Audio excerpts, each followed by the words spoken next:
गरेर फार्सी हालेर त्यो रौसी पार्ने ताउलोभरि उसिनेर दिन्थ्यो क्या भाइ खलकलाई भात खान बोलाउँथ्यो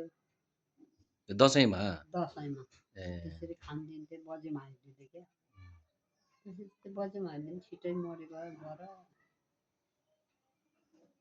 अनि त्यो कान्छी छोरी हाम्रो खर्केलाई दियो मेरो कान्छी छोरी तेरो छोरी छैन पार्वतीले पाएको ल्याउनु भएन तैँले पाएको भए ल्याउनु हुन्थ्यो तेरो खर्केले अब मेरै छोरी बिहा गर्नुपर्छ दुईवटा छोरीमा कुन मनपर्छ त्यही बिहा गर्नु भनेर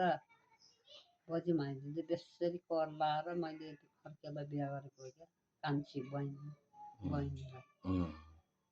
तानपारी रामकोट लगेको अरे कान्छीलाई हाम्रो खर्केसित बिहा गरेको अनि त्यो दसैँमा चाहिँ सबै भाइहरूलाई खाना बोलाएर त्यहीँ टिका लाउने त्यहीँ त्यसै राम्रो सिस्टम गरेको थियो नि त्यो बजी माइजूले बर ताउलो त्यो रौसी पार्ने ताउलैभरि भात पकाउँथ्यो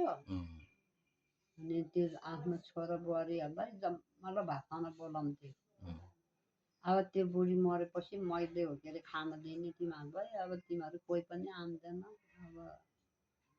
मेरो बुढा झन् कता हो कता छ त्यही भएर मैले खाना दिने हो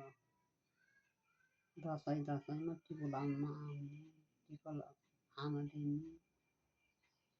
रौसी ल्याएर हुस्के बरन्डी पनि ल्याउँथ्यो पत्तन बाजिन्छ रमहरू ल्याएर खुलाउँथ्यो क्या छोराहरूलाई बिचरा पैसा पेन्सन पनि धेरै थियो त्यो बाजेको त हाम्रो कप्तान बाजेको कप्तानै भएपछि त कप्तान भएपछि त अब पेन्सन धेरै हुने भयो टाउकै काटेर कुखुरा कुखुरा काटेर हामी भैँसीको मासु नखानेलाई कुखुराको मासु खानिदिन्थ्यो क्या त्यो बजेले त्यसरी खानिदिन्थ्यो बर भनेपछि त हाम्रो खलकहरू त थुप्रो हुन्थ्यो होला है त्यहाँ त रौसी पार्ने खरकन्डभरिको भात सक्थ्यो त्यो सबैलाई नै टिको लगाइदिन्थ्यो क्या त्यो बजी माइजूले बर बाजेले अनि 20 रुपियाँ दिन्थ्यो हामी बुहारीहरूलाई तिनीहरू केटाकेटीलाई 10 रुपियाँ दिन्थ्यो मेरो छोराछोरीलाई सबैलाई 10 रुपियाँ त्यति दिन्थ्यो बडाको बाजेले त्यसरी रमाइलो हुन्थ्यो यो गर्ने त हाम्रो त्यहाँ मिल घरमा भयो नि त होइन मिलमा गर्थ्यो अरे बाजेले बजी माइली मरेर गयो बाजे पनि मऱ्यो अनि हरायो अब मेरो पालो आन्थ्यो के अरे मेरो रङ्ग ढङ्ग भएन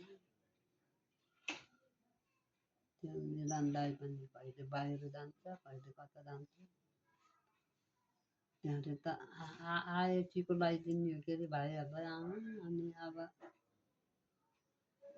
भात पकाउने चलन नगर तिमीले सक्दैन भने त्यहाँबाट त छोडिदियो